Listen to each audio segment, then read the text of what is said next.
Halo semuanya, selamat datang di Para Diplomasi Talk. Jadi, forum diskusi ini bakal ngobrolin topik yang berhubungan dengan para diplomasi. Mungkin buat teman-teman yang belum tahu tuh para diplomasi apa, para diplomasi adalah hubungan kerjasama yang biasanya dilakukan oleh aktor substate atau yang biasanya kalau kita kenal dengan pemerintah daerah dengan negara lain. Yang biasanya kerjasama itu dilakukan untuk mencapai keuntungan yang akan dicapai oleh kedua pihak. Oke. Untuk topik para diplomasi talk kita pada kali ini, kita bakal ngebahas potensi dan tantangan para diplomasi di Bandar Lampung. Nah, untuk kali ini kita bakal ngobrol-ngobrol bareng Mbak Nisa. Halo Mbak Nisa. Halo Yolanda. Iya, mungkin aku kenalin dulu nih Mbak Nisa. Jadi Mbak Nisa ini adalah salah satu dosen di Universitas Lampung jurusan Hubungan Internasional. Apa kabar Mbak Nisa? Baik Yolanda. Mbak Nisa akhir ini sibuk apa? Ya, ini kan baru semester baru ya, semester ajaran baru, jadi masih sibuk dengan jadwal kelas, masih sibuk dengan persiapan untuk kelas, persiapan LPS. Karena kan biasanya kalau mahasiswa mungkin di sebelum masuk perkuliahan santai ya, liburan. Kalau dosen biasanya justru lebih sibuk mempersiapkan untuk di semester barunya. Gitu guys, berarti yang nggak suka kalau libur selesai itu nggak cuma mahasiswa, dosen juga karena lebih sibuk Jadi gitu. lebih sibuk. Iya, oke deh. Mungkin kita langsung ngobrol aja nih ya Mbak ya. Mungkin kan kalau teman-teman masih banyak beberapa yang kurang tahu atau kurang ngerti itu diplomasi itu apa. Nah, mungkin boleh nih Mbak Nisa sendiri jelasin secara singkat tentang para diplomasi itu apa sih Mbak? Oke, tadi mungkin Yolanda juga udah singgung sekilas ya tentang apa itu para diplomasi. Biasanya para diplomasi itu kan diplomasi, kita bicara dulu diplomasi. Diplomasi itu kan adalah hubungan antar dua negara ya. Aktornya di situ jelas banget negara. Jadi ketika yang melakukan hubungan diplomasi itu atau hubungan itu bukan aktor non negara, disitulah muncul kita sebutnya dengan para diplomasi. Para diplomasi ini sebenarnya sama kayak diplomasi yang tradisional, hubungan antar dua aktor juga, bisa lebih, bisa dengan multi aktor, tapi aktornya bukan negara. Aktornya ada banyak, ada aktor, tapi kita sebutnya dengan aktor supranasional. Ada aktor-aktor yang berasal dari dari non pemerintah, ada aktor-aktor seperti mungkin sekarang tuh anak muda tahu ini ya, BTS ya. Oh iya. BTS, K-pop gitu ya. Lihat BTS di menjadi agennya Korea Selatan di berbagai negara. Itu sebenarnya bisa juga mereka disebut sebagai aktor para diplomasi yang membawa kepentingan dari daerahnya keluar. Tapi yang menjadi spesifik di para diplomasi ini biasanya adalah diplomasi yang dilakukan oleh yang biasa kita dengar ya, mungkin yang paling sering kita dengar adalah diplomasi yang dilakukan oleh aktor subnasional. Subnasional ini apa? Subnasional ini adalah aktor-aktor di bawahnya negara. Misalnya pemerintah provinsi, pemerintah kabupaten, kota. Itu yang paling biasa kita dengar. Padahal sebenarnya para diplomasi itu luas sekali spektrum. Tapi ya secara sederhana bolehlah kita sebutnya para diplomasi pemerintah kota atau pemerintah subregion. Oke, berarti para diplomasi itu sebenarnya nggak cuma aktor-aktor yang terlibat nggak cuma dari pemerintah daerah ya Mbak, tapi Banyak kebanyakan dia mostly-nya yang dikenal orang itu Ya. Pemerintah daerah yang ini.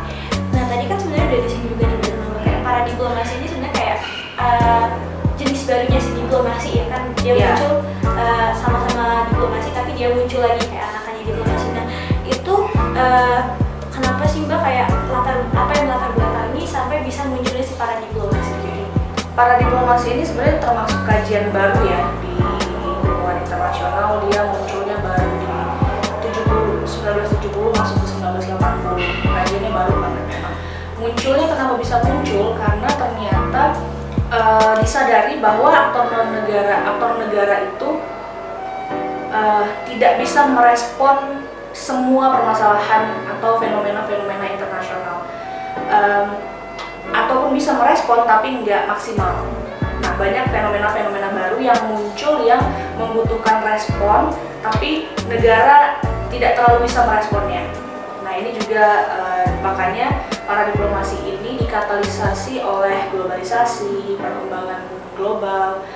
Nah, dan satu lagi itu kita memasuki yang namanya perubahan baru di dunia itu ketika masuk 1998, di mana kita membagi-bagi kekuasaan. Kalau dulu kan sentral banget tuh di pusat semuanya kan, di rezimnya Soeharto. Nah, setelah reformasi mulai daerah itu mulai diberikan kekuasaan yang lebih oleh pemerintah pusat, termasuk untuk melakukan hubungan diplomasi dengan di luar negara gitu. Jadi ada dua sebenarnya yang kenapa baru muncul belakangan, karena memang perkembangan dunianya baru muncul belakangan nih, baru mengikuti perkembangan globalisasi dan reformasi.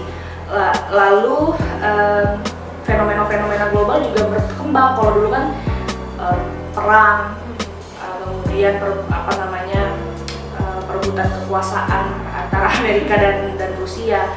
Tapi fenomena global itu terus berkembang. Misalnya ada kejahatan transnasional, ada kejahatan yang ada fenomena budaya pop. Sebelum adanya Korean pop kan ada sebelumnya American pop. Nah itu kan sebenarnya aktornya nggak bisa, kalau negara bisa memang melakukan merespon, cuman ternyata butuh aktor baru yang muncul. Aktor baru mulai bermunculan.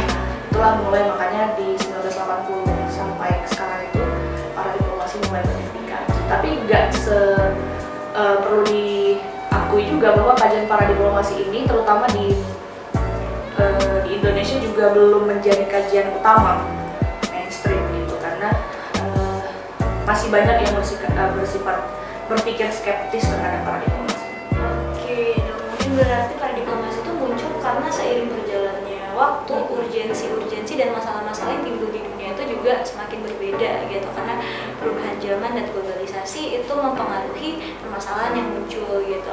Oke, terus tadi kan juga sempat dibahas sama Mbak Nisa kayak kalau di Indonesia itu kan muncul para diplomasi sejak zaman reformasi ya. Betul. Nah, itu kan udah sedikit agak lama lah ya mungkin gitu. Nah, itu kalau sepak tahun Mbak Nisa ada nggak sih Mbak salah satu contoh hubungan para diplomasi yang sukses terjalin di Indonesia itu apa?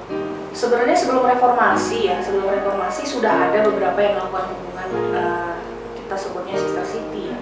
Cuma memang maraknya itu pasca reformasi karena pemerintah daerah atau subnasional di sini diberikan wewenang lebih oleh pemerintah pusat. Ada nggak Mbak contohnya yang sudah berhasil? Kalau contoh yang sudah berhasil sebenarnya banyak ya. Ada Bandung, ada Surabaya, ada Yogyakarta juga.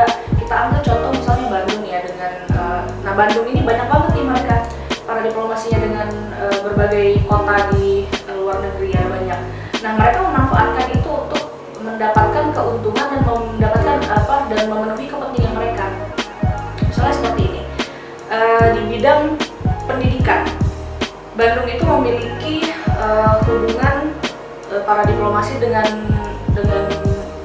negara luar, sehingga mereka bisa transfer informasi, transfer teknologi. Kemudian itu Bandung. Ada lagi Surabaya dalam pengelolaan bakau. Mereka bekerja sama dengan salah satu kota di Jepang untuk pengelolaan bakaunya. Jadi mereka dapat transfer informasi dan teknologi dan pengetahuan di situ. Jadi ketika melakukan para diplomasi ini, pemerintah kotanya mendapatkan keuntungan dari ya sama sih sebenarnya dengan diplomasi tradisional. Tujuan melakukan diplomasi kan pasti untuk memenuhi kepentingan gitu. Jadi contohnya banyak sebenarnya di Indonesia, Surabaya, Bandung, Semarang, Yogyakarta. Kalau di Sumatera, di Medan juga udah ada seperti itu ya. Jadi tadi kan ada banyak yang berarti Indonesia ada banyak tuh kota-kota yang menjalin hubungan para diplomasi dengan negara-negara lain. Nah, kalau untuk di Lampung sendiri Mbak, udah pernah ada belum sih Mbak? Atau udah pernah terjalin belum sih Mbak kerjasama para diplomasi sebelumnya? Ini yang agak disayangkan dan sebenarnya menjadi PR ya untuk akademisi HI di Lampung ya, terutama untuk dosen-dosen HI Unila. Karena memang sepengetahuan saya mungkin kalau saya keliru, tapi memang dari kajian pustaka yang saya lakukan memang belum ada yang benar-benar sampai ke tahapan perjanjian yang benar-benar para diplomasi itu belum ada. Intinya belum ada lah seperti itu sampai hari ini. Walaupun mungkin Provinsi Lampung beberapa kali melakukan hubungan dengan beberapa kota di luar negeri, tapi belum sampai ke bentuk kerjasama yang kita harapkan kayak gitu. Oke, berarti udah kayak pernah ada apa kegiatan atau singgungan dengan negara, tapi belum sampai yang sign MOU gitu. Belum. Oke.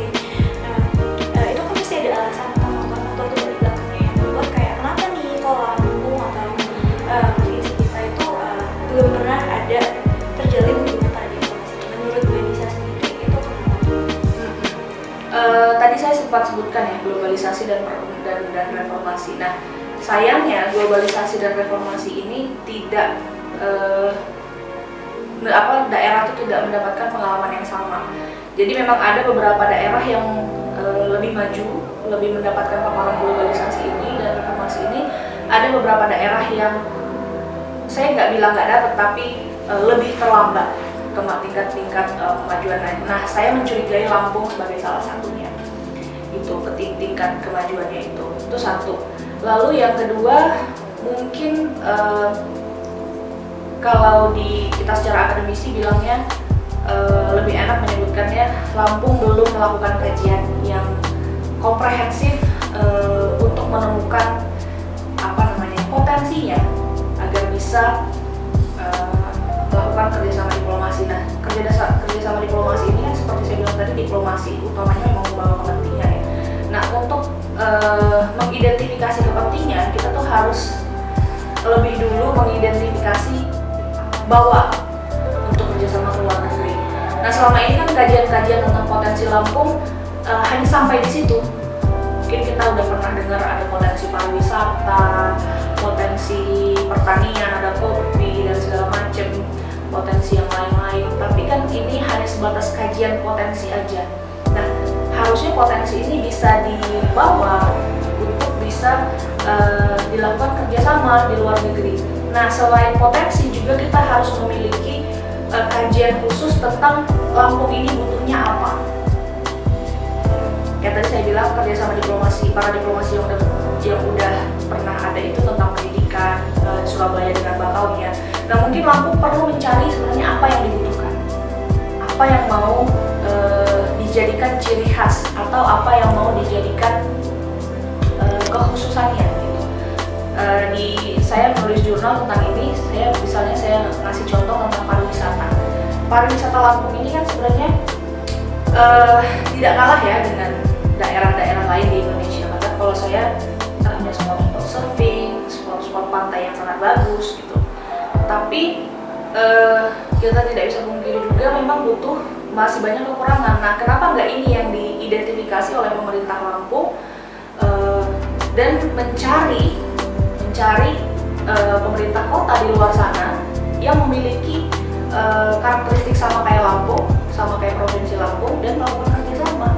Kita bisa belajar dari negara, dari pemerintah kotanya bagaimana mengelola pariwisatanya supaya lebih baik, bagaimana mengelola manajemen pariwisatanya supaya lebih baik.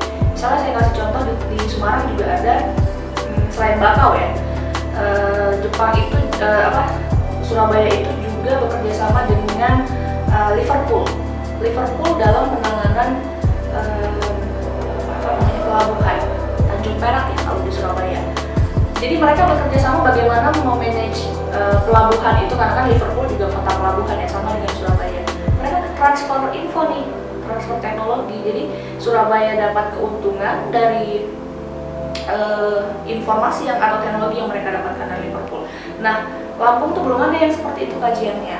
Kita masih sampai pada sebatas potensi-potensi, tapi belum lalu melihat apa yang mau kita bawa dalam kerjasama para diplomasi. Oke, thank you banget ya Mbak Nisa udah dijelasin ya guys ya. Jadi kayak banyak beberapa faktor dan alasan yang membuat Lampung itu sendiri padahal kayak potensi, tapi sampai sekarang belum ada jalinan kerjasama para diplomasi yang terjalin. Nah, mungkin pertanyaan terakhir terakhir nih Mbak, kan tadi dijelasin ya banyak tantangan, faktor-faktor dan alasan kenapa Lampung itu belum ada gitu ya hubungan para diplomasi yang terjalin. Nah menurut Mbak Nisa nih dari kacamata hubungan internasional, gimana sih Mbak biar Lampung ini kedepannya bisa ada hubungan para diplomasi yang terjalin? Seperti saya bilang tadi ya, selain mengidentifikasi potensi dan kekurangan yang ingin dicapai gitu ya, kepentingan yang ingin dicapai gitu saya. Kalau sebagai akademisi ya saya bisanya ya, mendukung dengan melahirkan kajian-kajian tentang para diplomasi dan potensi-potensi yang dimiliki oleh Lampung gitu.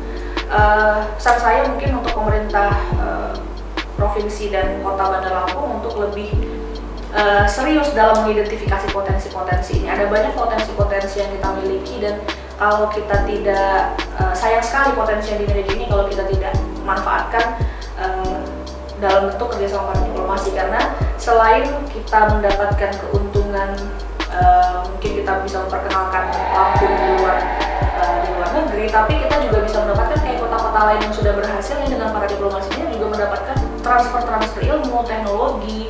Bahkan ya, ada salah satu contoh ketika COVID menyerang Indonesia ya, Bandung itu mendapatkan bantuan dari salah satu kota di Korea Selatan, Suwon kalau saya tidak salah, mendapatkan bantuan medik.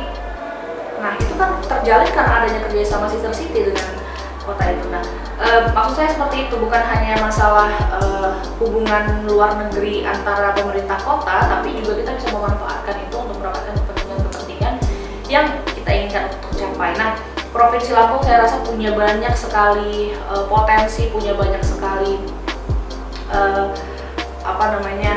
kekhasan yang bisa dibawa ke luar negara dan yang menjadi daya tarik juga ya untuk negara-negara lain mau melakukan hubungan para diplomasi dengan kita.